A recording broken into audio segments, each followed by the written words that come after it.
I can truthfully say alcohol put me where I'm at today. I came here because of drinking, because I was in a drunk driving accident. And that's why I'm in prison today, because of my drinking and alcohol DWIs. He ended up getting in an argument with my dad, and I ended up murdering him that day. The fact is, I wouldn't have been there if I hadn't been drinking, and I wouldn't have crashed if I hadn't been drinking. I don't remember the instance exactly, but I do remember everything else with clarity. And my daughter said, "What happened?" I said, "We had an accident. Are you okay?" She said, "Yeah, I'm okay." And I went to look to see if Emily was okay. I said, Are you okay?" And she wasn't. She had come between my daughter and me and smashed her head on the dashboard, and she was killed instantly. And life changed on a dime.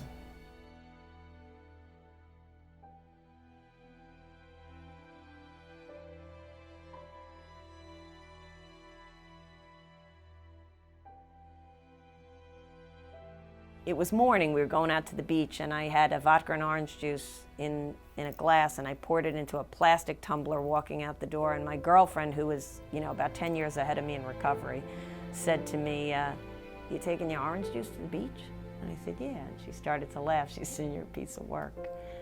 And I said, "What do you think? You think it's time I went to one of those meetings?" And she said, "Oh baby, it was time years ago." And that was July. And I crashed in September. And I guess one of the things that I know today about AA is it's attraction, not promotion. Nobody was dragging me to a meeting. Do I wish I went in July? Probably, but I don't know if I would have stayed. I turned to a life of crime because of alcohol. I'm gonna just say insufficient funds caused me to want to go out and rob people because I couldn't get a drink, or I wasn't trustworthy enough for people to loan me money to get alcohol. But I turned to a life of crime, started robbing people, hurting people, and I felt it was okay. The first time I drank was like 12 years old. I ran down the street, came back, and I went to grab my drink and chug it, and it was horrible, but then it hit me like bam, and I don't know, I wanted to get drunk ever since. It was bad. Like, I was the youngest person who was like, detox was my home away from home. I didn't know it at the time, but I was an alcoholic drinker right from the start. I drank alcoholically. There would be three guys hanging out, and there was 4 beers left, and I knew I had to finish this one, drink one more down, and then we could split the remaining 3, because there was 3 of us, 4 beers, I was going to get 2 of them. And that's the way an alcoholic thinks, and I didn't realize it at the time. So it caused problems in my life. I was kicked out of school at the age of 16, and also at the age of 16, I ended up in the county jail for the first time, on an alcohol-related offense. Just about all of my arrests, I have an extensive arrest record. Every time I was under the influence, that I can think of.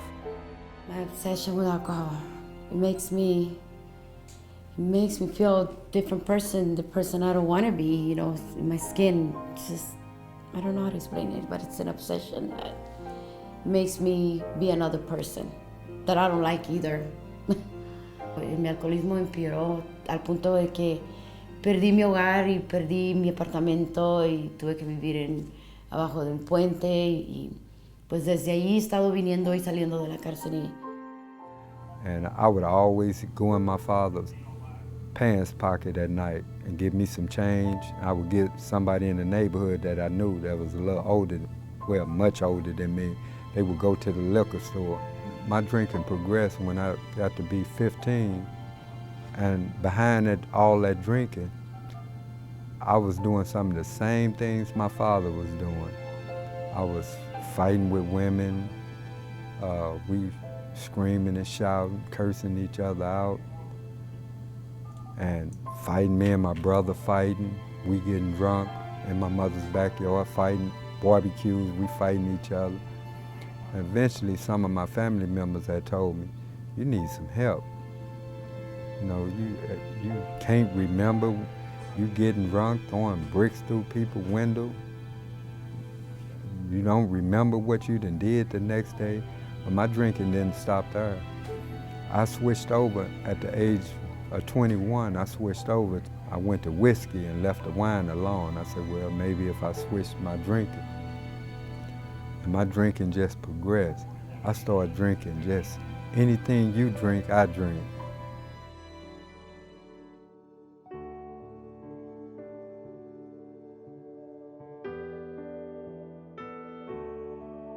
I realized that I needed a solution, but I didn't have one. You know, I didn't have one at all, and I felt lost. The speaker happened to be another inmate, and he started talking, and as soon as he started talking, all of a sudden, this guy was just talking about me. I knew that for the first time there was something in that meeting. And I just said, I didn't know what was going to happen or if I was going to be able to do it or whatever, but I knew I needed a change, and I said, I'm going to just give it a shot, you know, and I ended up with a 9-year prison sentence. And I went up to the prison and I contacted AA. I wrote to them and I said, I know I'm alcoholic, I need help, you know, and they had somebody write to me. The guy sent me literature and I started reading, you know, and I opened the big book, and it had some profound things in there that really related to me. But I had never, until this last time being incarcerated and going and following some suggestions and getting a sponsor and going through all the steps, I had never done a thorough 4th step before.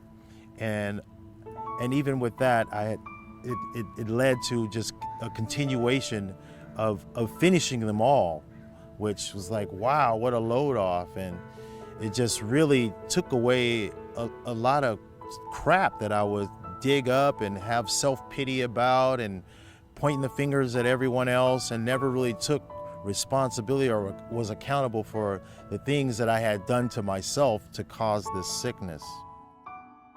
Step 4 and 5 played a big role in my recovery, because I'm starting to understand and realize that step 4 and 5 helps me to get over some resentments that I had, right? And I'm starting to learn through the program, through AA and through Alcoholics Anonymous, that resentment destroys people. And how they destroy people is from the inside out. And what I mean by that was, when I was going through my stage of alcohol abuse, I built up some resentment because I was so self-centered, so egotistical, that I blamed a lot of people for my mistakes. And I'm starting to realize that I have to be responsible and take accountability for my own life. And so when you go through step 4 and 5, this makes you take a deeper look, examination inside of yourself, where you have to really question yourself. And not only question yourself, but you got to come up with some answers about a lot of things, a lot of deep, dark secrets that I've been holding inside of me. My favorite step at this point is the 12th step, because now I get to go and help someone else. And in helping them, I'm helping myself.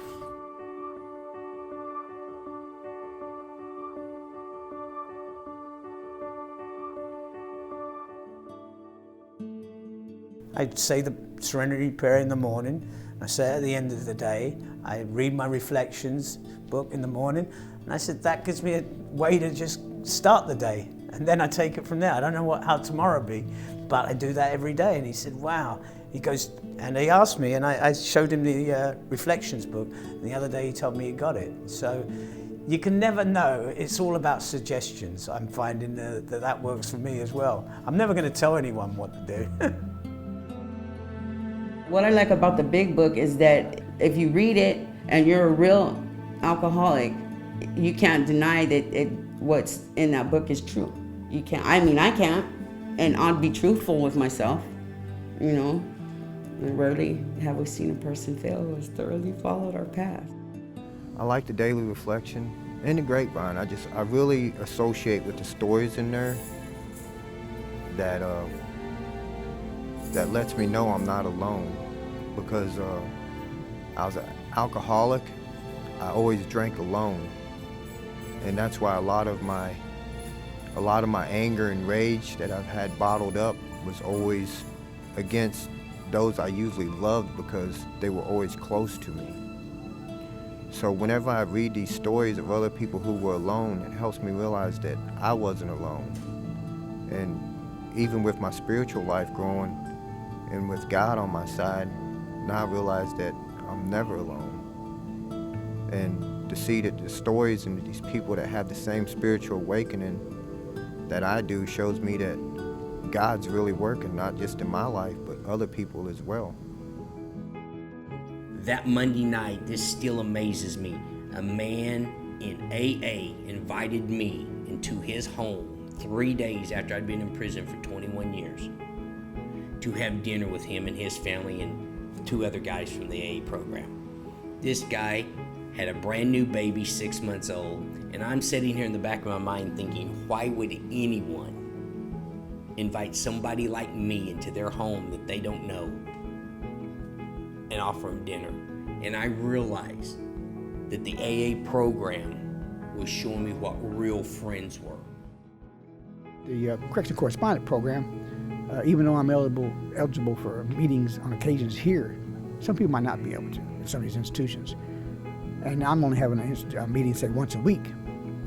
Well, even though I might have a handle on working the program to a certain degree now, and I definitely got some sobriety under my belt, once a week, you know, if you're really serious about your program, you're going to want to maintain it. You know? So with my AA program, I want as much fellowship as possible, whether it be me absorbing information and getting some pat on the back for doing something I'm supposed to be doing, or for me to share with somebody to maybe kick them in the butt and get them in the group somewhere in their neighborhood they need to be going to.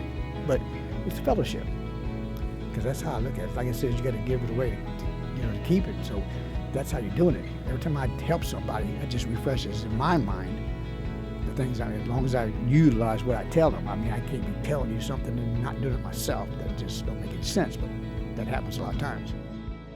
My favorite passage is this. I think it's in Promise. It say, no matter how far down the scale we're going, we will see how our experience can benefit others. I like sharing. And that's what that does. That's telling me about sharing. And it's telling me also about, I can relate to it because in my alcoholic state, man, I done did some things that I never would have did if I was in my right state of mind. And I know other alcoholics, when I hear their story, they basically say the same thing. You done heard of people selling themselves, stealing, robbing, killing in that state, in an alcoholic. It reminds me of me because I have went really far down the scale.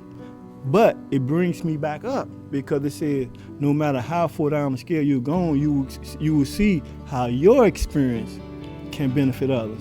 And that's why I like AA, because I get to share my story and hoping that my story helps another person. And I also start understanding too, there'll be some guys that come into AA and they won't say a word at first. But then guys start to realize that everybody in life going through the same thing. We all going through the same problem. We're scared to speak on it. So when I share my story, I see how it benefits others. I done been to meetings where a guy sat in there a year, 6 months and didn't say a word. Then one day they just start talking and they won't even shut up. I got to say this here. My daughter is 24 years old. She called me Tony for 20 years. Today, my daughter called me Dad. She writes me every week and says, "Dear Dad, I love you. Dad, I'm glad I can count on you." And as I said, my ex-wife, my best friend today, all because of this program. AA has changed my life completely. Everything has changed. It's not just, there's more to it than me not drinking anymore. Just the peace that has come with the change of lifestyle is, I'm certain it's going to get better.